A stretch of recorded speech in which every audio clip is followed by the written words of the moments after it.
all the evidence, the new evidence, and the evidence that my trial lawyers in that time didn't present, it shows that I did not kill anybody. A brutal murder, a controversial trial, a man sentenced to die. On February 5th, 2025, Stephen LaWayne Nelson was executed in Texas for the 2011 killing of a pastor. But was justice truly served? Or was this a case riddled with unresolved questions? Let's break it all down. Nelson was sentenced to death for killing a Baptist pastor from Arlington named Clint Dobson. It all started on March 3rd, 2011, at North Point Baptist Church in Arlington, Texas. Reverend Clint Dobson and his assistant were attacked in what authorities described as a botched robbery. Clint was brutally beaten, choked, and suffocated with a plastic bag. His assistant survived, but barely. He recently married while on death row to Helene Noah Dubois, who connected with Nelson via an inmate letter-writing program in 2020. Despite Nelson maintaining his innocence, the prosecution presented evidence tying him to the crime. Fingerprints, stolen property, and testimony placed him at the scene. But there was something controversial.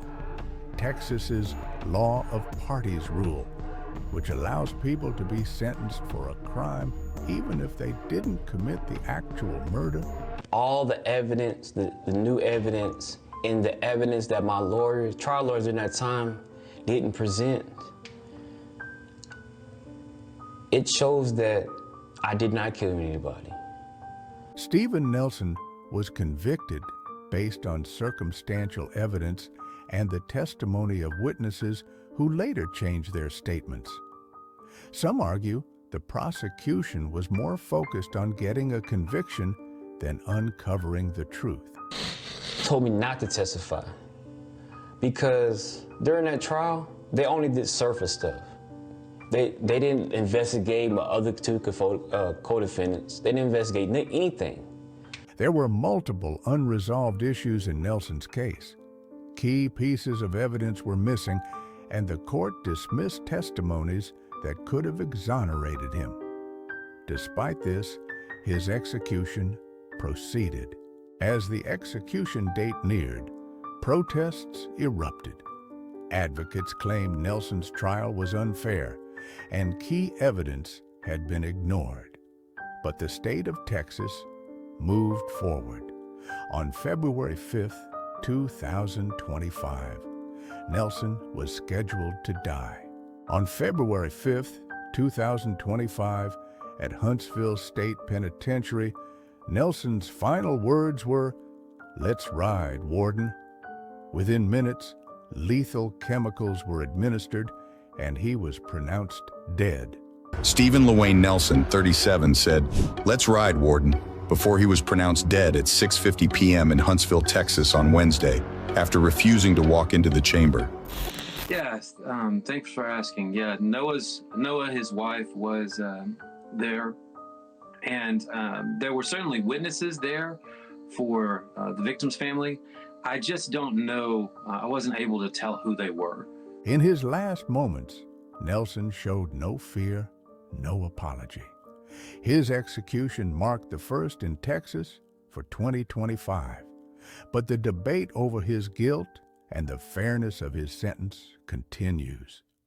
"I'm not scared. It's cold as in here, but I'm at peace. I'm ready to be at home," Stephen said. Religious leaders, activists, and legal experts have questioned whether capital punishment is truly effective in serving justice. Nelson's execution reignited debates about the fairness of the system, especially for those convicted under the law of parties. We're better than this. We don't have to do this. The state of Texas is not going to be any better having killed Stephen Nelson. So, was justice truly served? Was Stephen Nelson a brutal murderer, or was he wrongfully executed under a flawed justice system? Let us know your thoughts in the comments.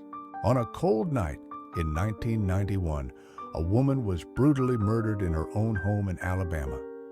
Decades later, the man responsible faced execution using a controversial new method, nitrogen hypoxia. This isn't just a case of crime and punishment. It's a story of legal battles, moral dilemmas, and the future of capital punishment in America. Was justice truly served, or was this another example of a flawed system at work? The state of Alabama has executed a Detroit man convicted of murder in both Michigan and Alabama. 52-year-old Demetrius Frasier was put to death using nitrogen gas. Now his mother is asking Governor Gretchen Whitmer to work with Alabama's governor to stay the execution. CBS News Detroit's Al Meyer spoke with those advocates and the man's family and joins us now from outside the Michigan Capitol. November 27th, 1991. Pauline Brown, a 40-year-old mother, was asleep in her Birmingham apartment when Demetrius Frasier broke in. Initially, he was after money, stealing only $10 from her home. But what happened next turned a simple burglary into a horrific crime. Frasier sexually assaulted Pauline at gunpoint as she begged for her life. Her final words, "Please don't kill me." But Frasier was unfazed. Annoyed by her pleas, he shot her in the head, left the apartment, then came back to steal more items and even ate 2 bananas before leaving. Cold, calculated, and remorseless. This act would ultimately send him to death row. Mandatory life sentence for murder, rape, robbery, and weapons offenses in Michigan, where he had separately been convicted of a 1991 murder and sentenced to death. For over 30 years, Demetrius Frasier sat on death row, fighting appeal after appeal. His legal team argued that he should never have been extradited from Michigan, where he was already serving life for another murder. Frasier's attorneys filed a federal complaint arguing his transfer from Michigan was unlawful, but the case was dismissed. His mother, Carol Frasier, desperately pleaded for Michigan's governor to intervene. But the clock was ticking. What more can I do but just ask? Governor Whitmer, please give him that chance. With each failed legal attempt, his execution date inched closer. And by 2025, there was no more time left. I love him. I know he made mistakes. He committed to those mistakes. On February 5th, 2025, Demetrius Frasier made one final phone call to his mother. "Mom, I'll be free from here," he said, but not by release, by death. As his execution window neared, his legal team withdrew their last appeal, knowing that Michigan would not step in.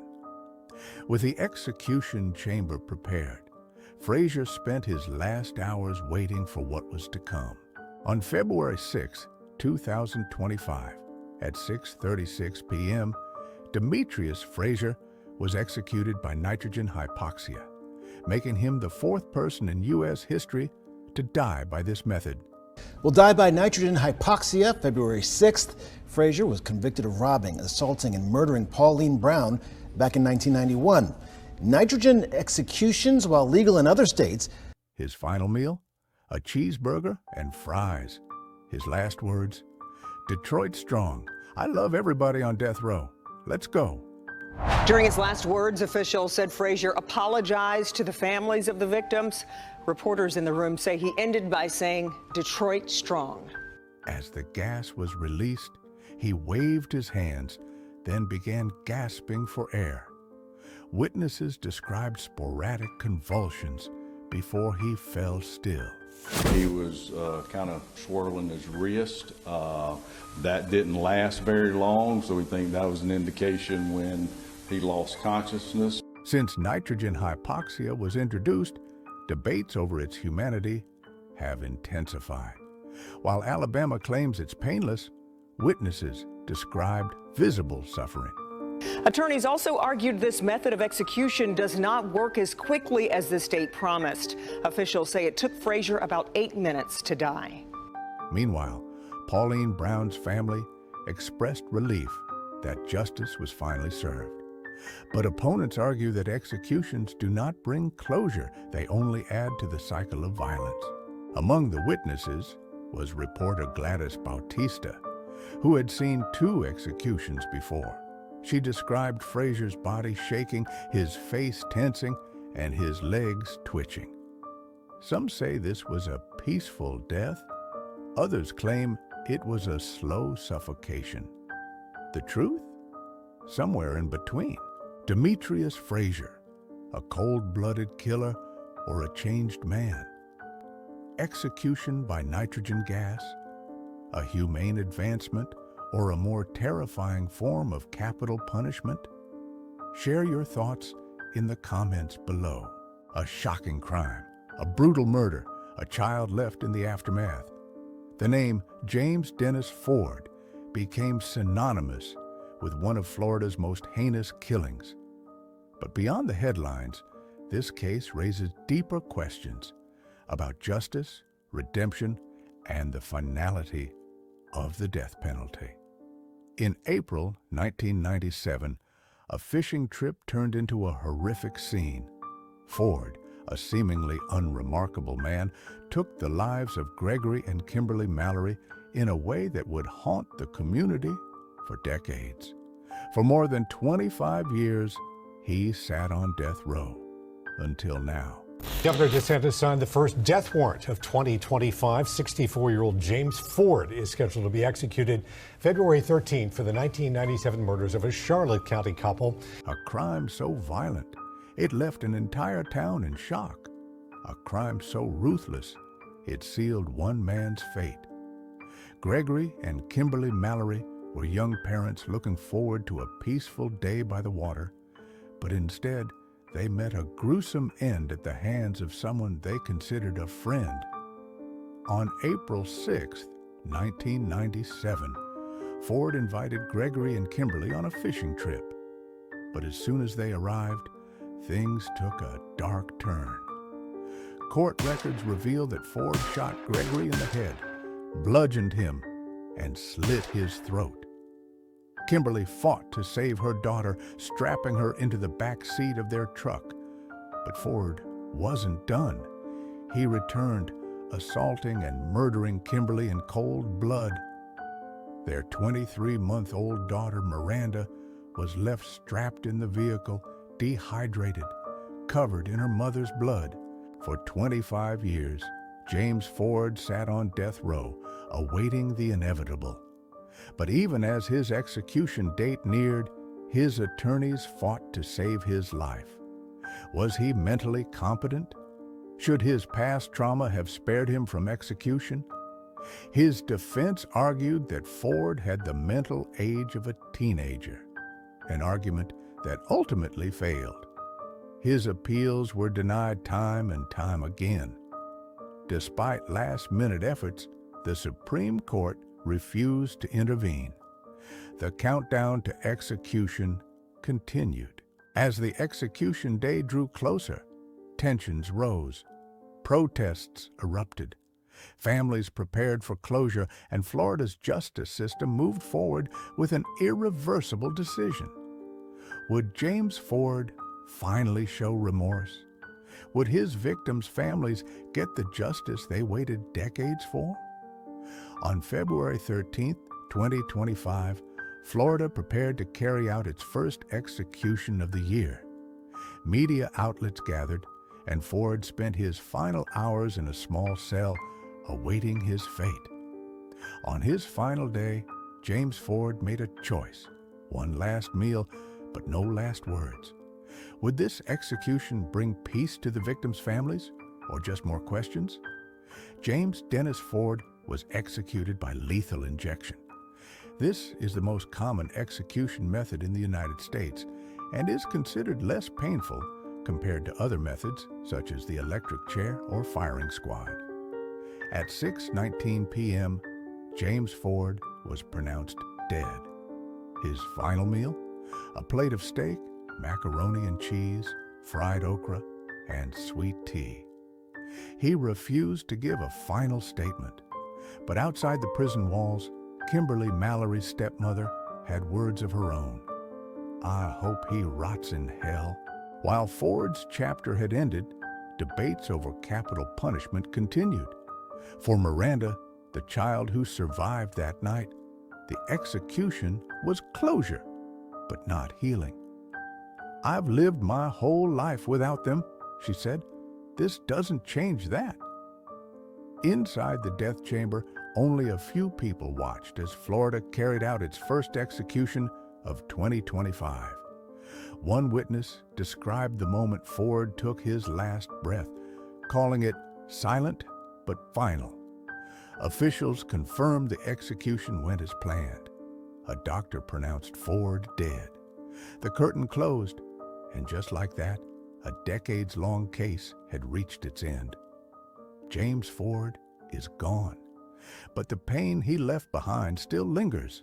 For the Mallory family, the execution brought some closure. For death penalty opponents, it reignited the debate.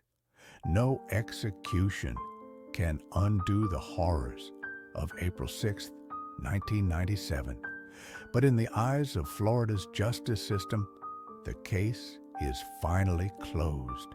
A brutal crime, a notorious inmate, and a decade-long legal battle.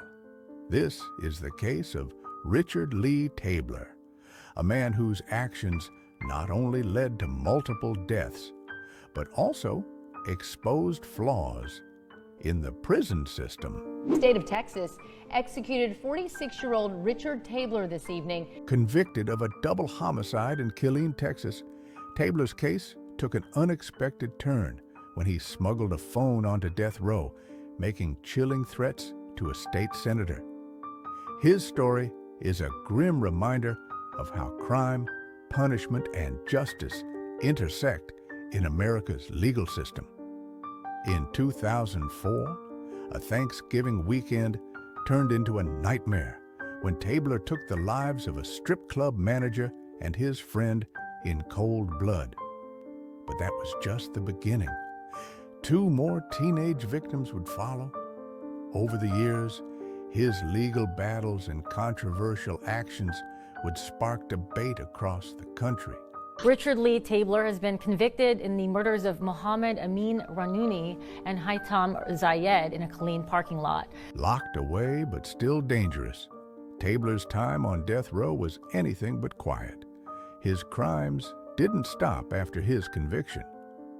In 2008, he smuggled a cell phone into prison and made direct threats to a Texas senator, triggering a statewide prison lockdown. This act of defiance was a wake-up call for the Texas prison system.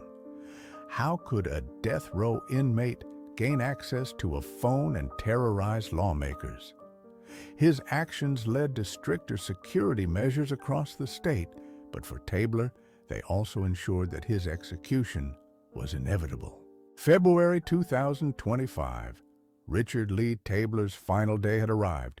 His last meal, his last words, and the final moments of a man facing death. Would he show remorse? At 6:38 p.m., Tabler was pronounced dead by lethal injection in Huntsville, Texas. His final meal was simple, and his last words carried the weight of years of reflection. "There is not a day that goes by that I don't regret my actions. I had no right to take your loved ones from you." For the families of his victims, justice had been served. Richard Tabler's story is a chilling reminder of the consequences of violence and the complexities of justice. His execution may have closed a chapter, but the debate over capital punishment remains far from over. What do you think? Let us know in the comments.